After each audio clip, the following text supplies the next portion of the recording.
দেখেন কেবলাকে আল্লাহ কত ভালোবাসে, বিশ্ব বাবাকে আল্লাহ কত ভালোবাসে যে গতকালকে বৃষ্টি ছিল, বৃষ্টি দিয়ে ঠান্ডা করে দিছে।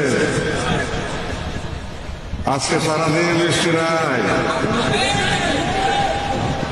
ঠান্ডা হাওয়ার ভিতরে মেঘলা আকাশের নিচে আপনারা বসা। স্নিগ্ধ সমীরণ আপনাদের দেহ মনকে জোড়াই দিতেছে। তারপরে যখন আমি বক্তৃতা শেষ করলাম, শেষ করার পরে একটা দমকা হাওয়া আসলো, যত গরম ছিল সব সরাই নিয়ে গেল। এই ভিড়ের কারণে যত গরম সব সরাই নিয়ে গেল, আবার পরিষ্কার হয়ে গেল। কত সুন্দর আবহাওয়া বিরাজ করতেছে, অথচ আবহাওয়ার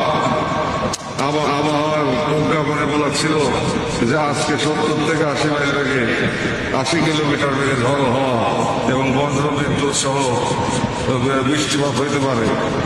বজ্র বৃষ্টিপাত হয় নাই। কার খাতিরে হয় নাই? বিশ্ববাদী দয়াল বাবার খাতিরে।